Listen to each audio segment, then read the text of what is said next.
નમસ્કાર મિત્રો, શ્રી કૃપાલુ શૈક્ષણિક સંકુલ યુટ્યુબ ચેનલમાં આપનું હાર્દિક સ્વાગત છે। આવા જ એજ્યુકેશનલ વિડીયો જોવા માટે લાઇક, શેર અને સબસ્ક્રાઇબ કરવાનું ભૂલતા નહીં। ધોરણ 11 માં ગયા લેક્ચરમાં આપણે તાપમાન અને બધા મહત્વના વિધેયો વિશે ચર્ચા કરી। એમાં લાસ્ટમાં આપણે તાપમાનના મુખ્ય 3 એકમ જોયા, સેલ્સિયસ, ફેરનહીટ અને કેલ્વિન। તો એમની વચ્ચેનો એક સંબંધ પણ મેં તમને આપ્યો હતો કે 0 સેલ્સિયસ હોય તો ફેરનહીટમાં કેટલા થઈ શકે, કેલ્વિનમાં કેટલા થઈ શકે।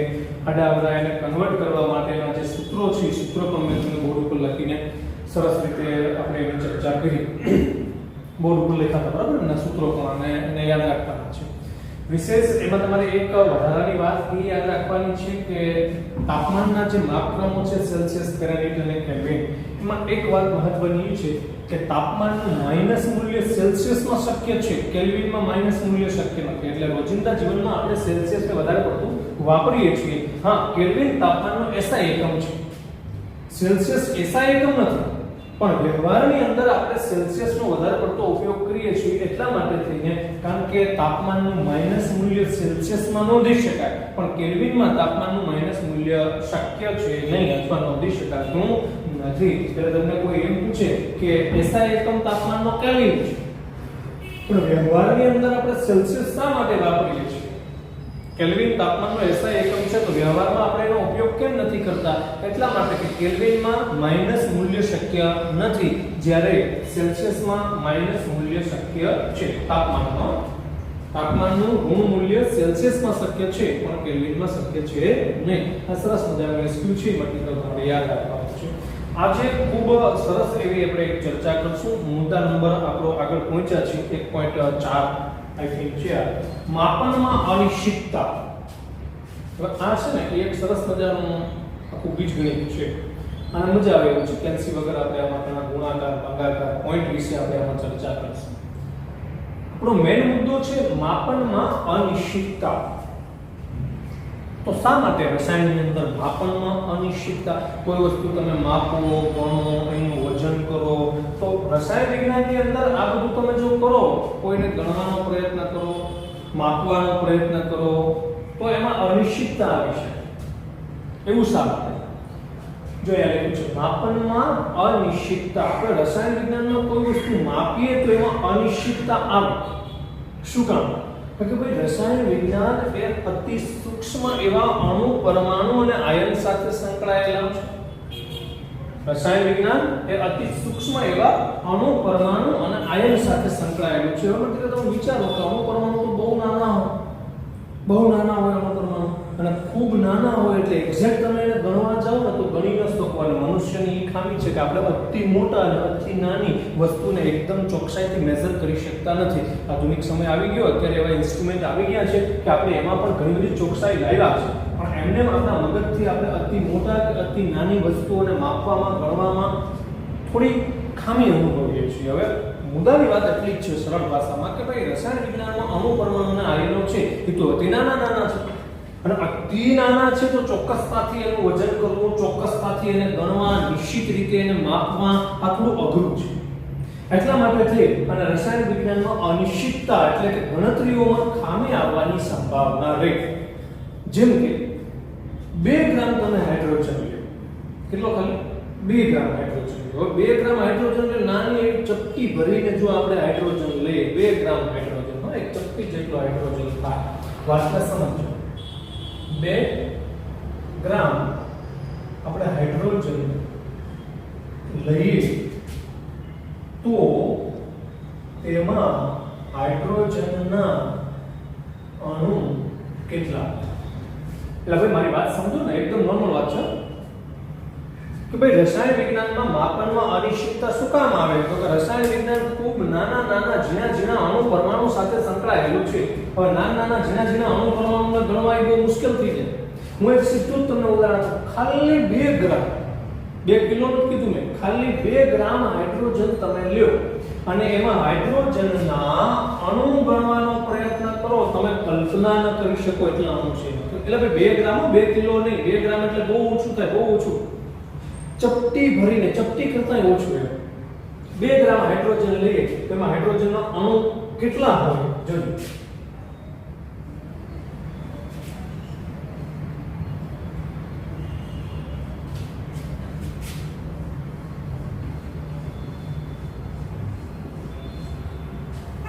એટલા અણુ હોય.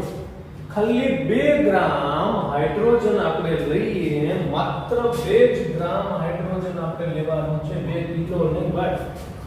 2 ગ્રામ હાઇડ્રોજન લઈએ તો એમાં હાઇડ્રોજનના એટલા અણુ હોય, 20 શૂન્ય આવે છે. 1 2 3 4 5 6 7 8 9 10 11 12 13 14 15 16 17 18 19 20. વિચાર કરો, ખાલી 2 ગ્રામ હાઇડ્રોજનમાં હાઇડ્રોજનના એટલા બધા અણુ છે. વિચારો તો ખરા, 2 કિલો હાઇડ્રોજન મૂકી દો ભાઈ સાહેબ, આપણે ખાલી 2 ગ્રામ એટલે નાની એવી ચપટી ભરીને હાઇડ્રોજન લીધો, એમાં એટલા હાઇડ્રોજનના અણુ છે. પાછળ લખો, આ એના અણુ છે,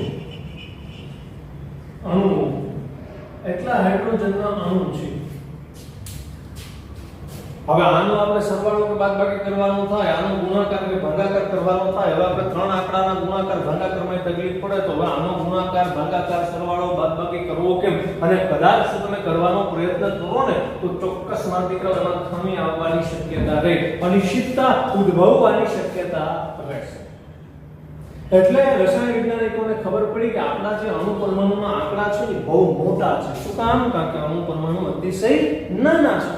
એક ચપટી ભરીને પણ જો રસાયણ લઈએ ને તેમાં લાખો, કરોડો, હજારોની મોડેલની અંદર, હજારો તો ને હજારોથી વધે, લાખો અને કરોડોમાં અણુ પરમાણુની સંખ્યા હોય. એક ચપટી ભરીને પણ જો આપણે રસાયણ લઈએ તો એમાં લાખો, કરોડોની સંખ્યામાં અણુ પરમાણુના આયનો હોય. તો એવડા મોટા જે અંકો છે એના આપણે સરવાળા બાદબાકી ગુણાકાર ભાગાકાર વારે કરીએ તો એમાં ખામી આવવાની શક્યતા રહે. તો આપણે શું કરવું જોઈએ એના માટે ધ્યાન. હવે ભાઈ 2 ગ્રામ હાઇડ્રોજનમાં એટલા બધા હાઇડ્રોજનના અણુ છે, 2 ગ્રામ હાઇડ્રોજનમાં આટલા બધા હાઇડ્રોજનના અણુ છે. તો વારે ઘડીએ એવડો આંકડો લખાય નહીં, જો લખીએ તો એમાં ખામી થાય, આપણી રીતે ભૂલ થઈ જાય. એટલે એટલા માટે વૈજ્ઞાનિકોએ શું કર્યું? દશાંશ ચિહ્નને ખસેડી નાખ્યું. હવે તમે કલ્પના કરો કે દશાંશ ચિહ્ન પોઈન્ટ અહીંયા છે. ચલો ભાઈ જોજો, પોઈન્ટ માં દીકરા અહીંયા છે. જોજો હવે આપણો બધો આંકડો કઈ રીતે લખવાનો? તો કે પોઈન્ટ અહીંયા છે, હવે એને આ બાજુ ખસેડી, બરાબર, જમણી બાજુ નહીં ડાબી બાજુ લઈ આવ્યા.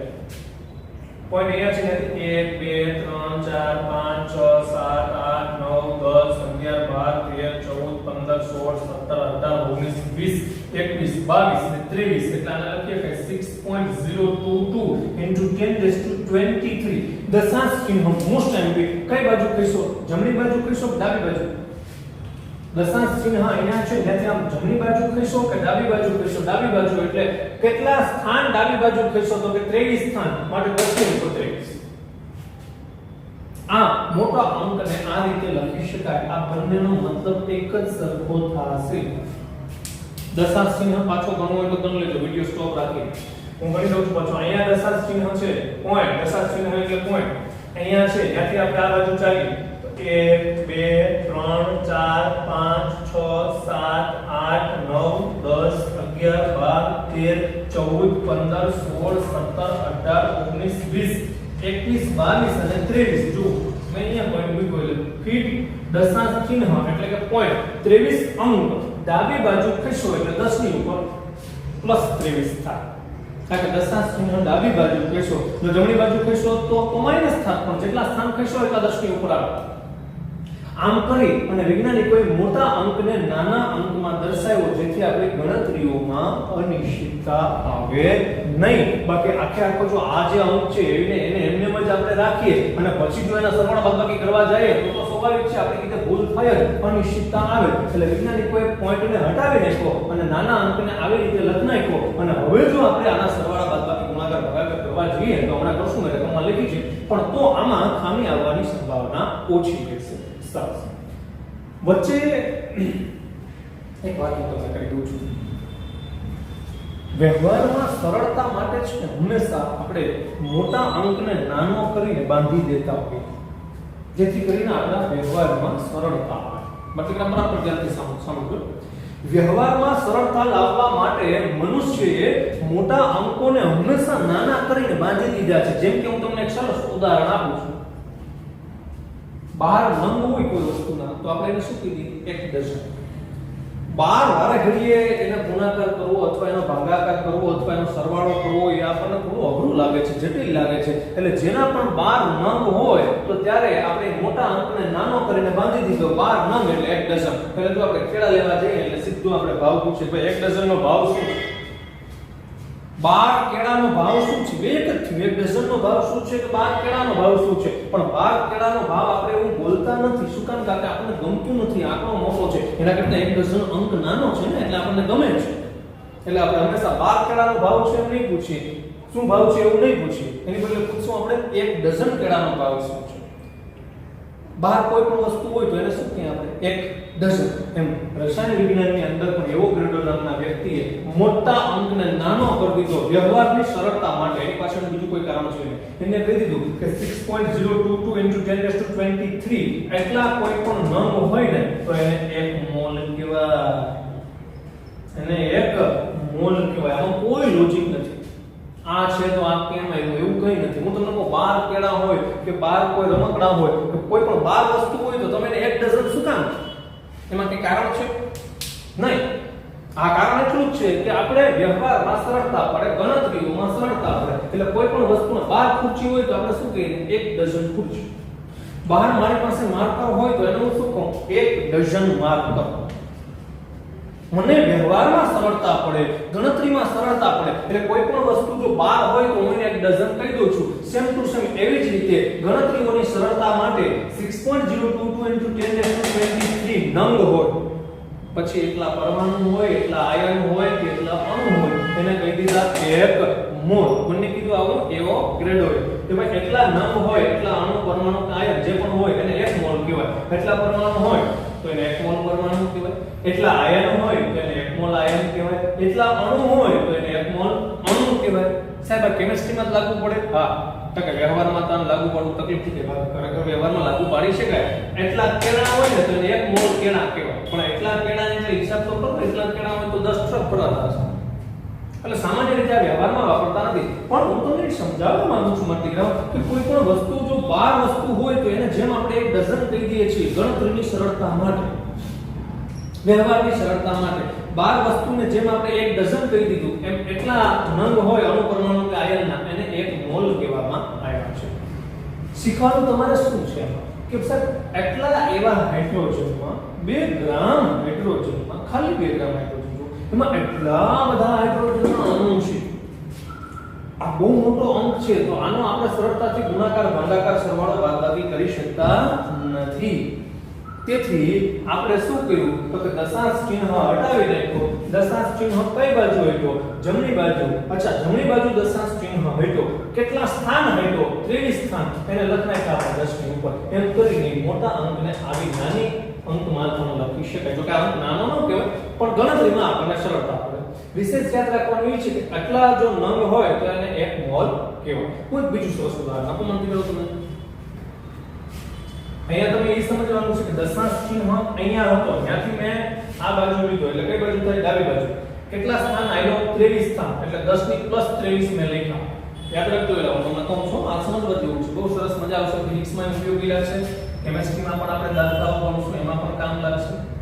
આ પ્લસ 23 છે એટલે હું આગળ પ્લસ લખતો નથી, બરાબર? માઈનસ આવશે ત્યારે લખશું. હું એક બીજું તમને સરસ ઉદાહરણ આપું, પછી આપણે સરવાળા બાદબાકી જો મેં બુકમાં આપ્યા છે એના રકમ પણ લખી છે અને મજા આવશે આપણે ગણશું. પણ એક ઉદાહરણ હું તમને એવું પૂછું કે એક હાઇડ્રોજનના પરમાણુનું વજન કેટલું થાય? એક હાઇડ્રોજનના પરમાણુનું વજન કેટલું થાય?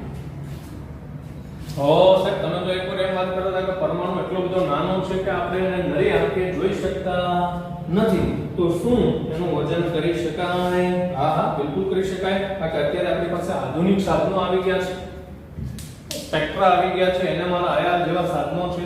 એની મદદથી આપણે એક પરમાણુનું વજન પણ કરી શકીએ. પણ તમે વિચારો હાઇડ્રોજનનો પરમાણુ ભલે અતિ નાનો છે કે જેના નરી આંખે નથી દેખી શકતા, એટલો બધો નાનો છે, પણ એ એક પરમાણુનું વજન જો કદાચ આપણે કરીએ આધુનિક સાધનોથી તો હાઇડ્રોજનના એક પરમાણુનું વજન કેટલું હોઈ શકે? જોજો હું અહીં લખું છું 0.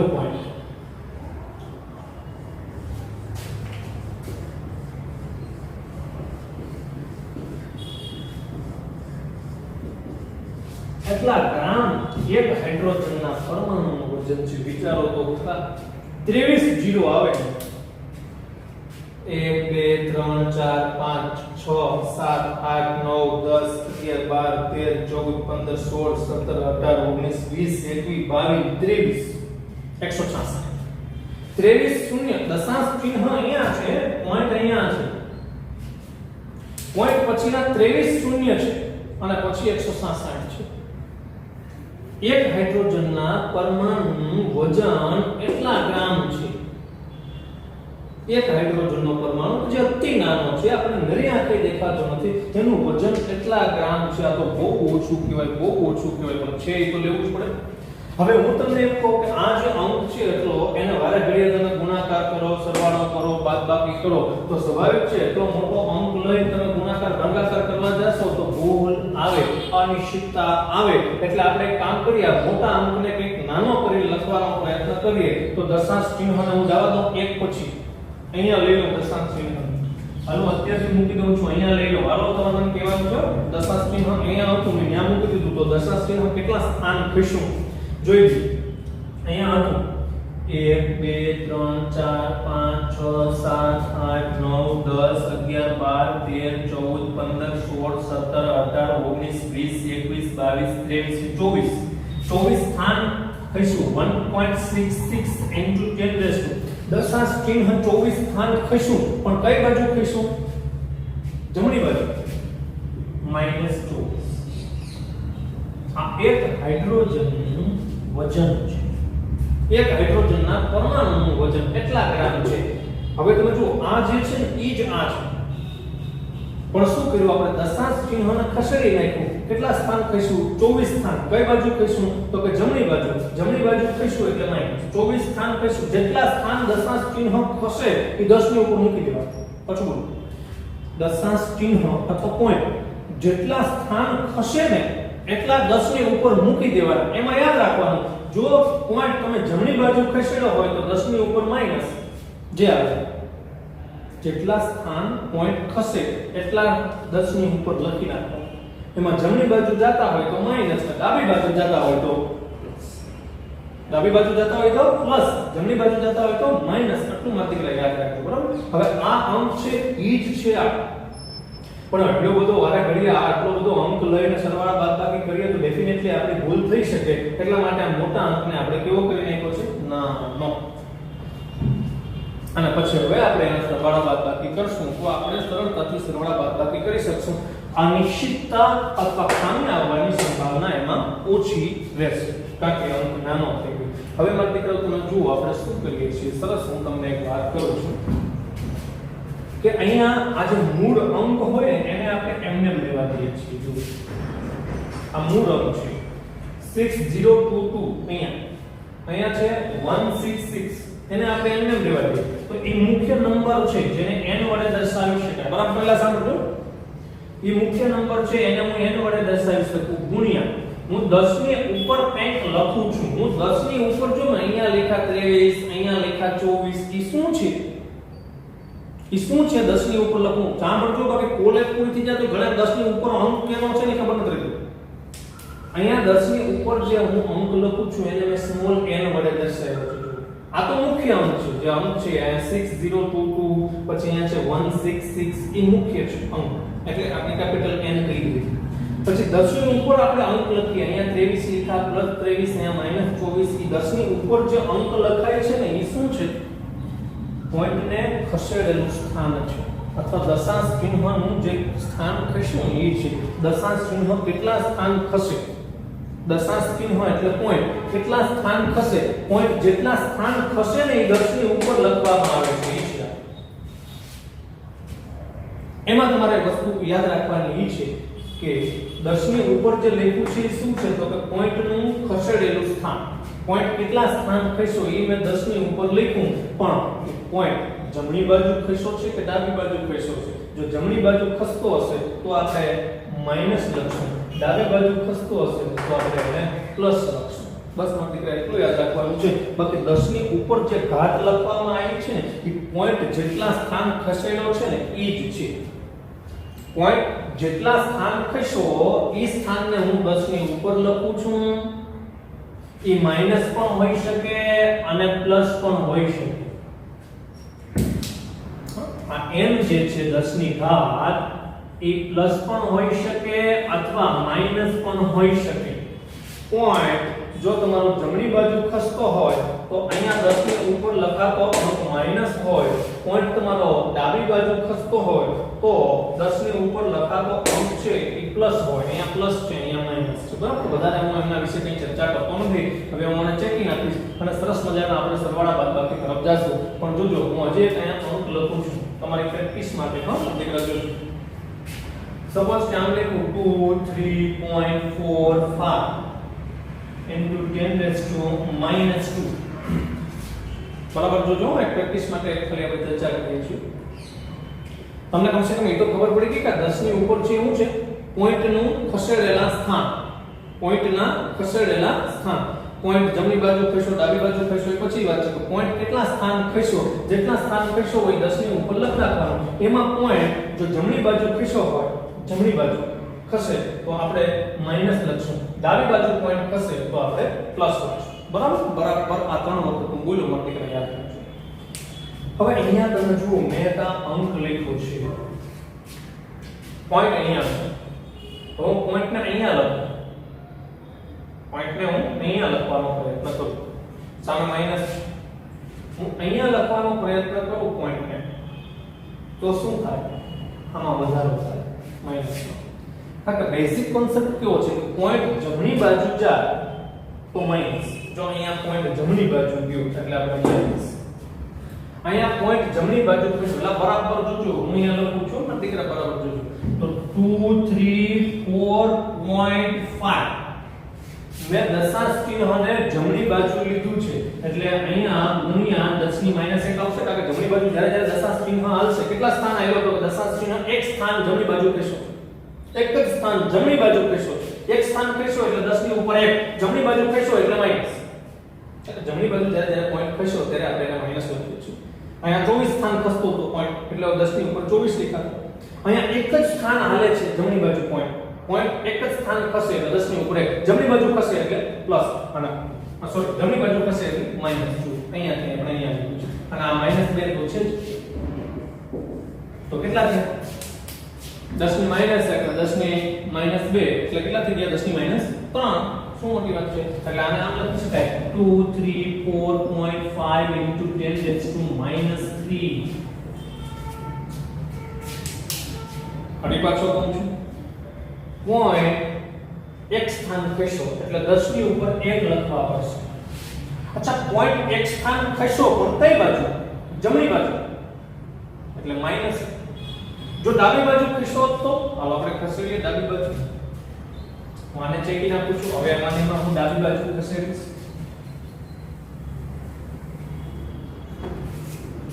ટૂંકમાં પોઈન્ટ જેટલા સ્થાન ખસે ને એટલા 10 ની ઉપર લખા. પછી માઈનસ લખવા કે પ્લસ લખવા એ પછી નક્કી કરવાનું. જમણી બાજુ જતું હોય તો માઈનસ, ડાબી બાજુ જતું હોય તો પ્લસ. અહીંયા તમારી નજર સામે છે. જમણી બાજુ જો અહીંયા જમણી બાજુ ખસ્યો, સોરી ડાબી બાજુ આવ્યો છે. આ ડાબી બાજુ આવ્યો છે. અહીંયા જમણી બાજુ જાય છે તો એ પ્રમાણે આપણે એને લખ્યું છે. જમણી બાજુ જતો હશે તો શું લખશું? માઈનસ. ડાબી બાજુ આવતો હશે તો શું લખશું? પ્લસ. અહીંયા પોઈન્ટ અહીંયા છે ત્યાંથી આપણે અહીંયા લઈ લીધું. બરાબર. આ બાજુ નહીં, જમણી બાજુ નહીં, ડાબી બાજુ લઈ લીધું. સપોઝ હું અહીંયા આમ લખું 2.345 into 10 raised to પોઈન્ટ એક સ્થાન ખસ્યો એટલે 10 ની ઉપર 1 તો આવી જ જશે ગુણ્યા 10 ની -2 તો પડ્યા જ છે.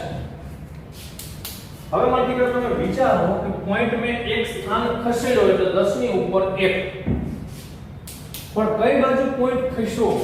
જમણી બાજુ ખસ્યો, ડાબી બાજુ ખસ્યો? ડાબી બાજુ ખસ્યો. તો જુઓ અહીંયા પોઈન્ટ આપણે ડાબી બાજુ ખસેડ્યો તો ડાબી બાજુ જો પોઈન્ટ ખસશે તો શું આવે? ઘાત આવશે. કેવી આવશે? પ્લસ.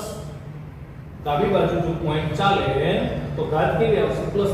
જમણી બાજુ ચાલતા તો અહીંયા પોઈન્ટ આપણે જમણી બાજુ ચલાવ્યો તો ઘાત કેવી? માઈનસ.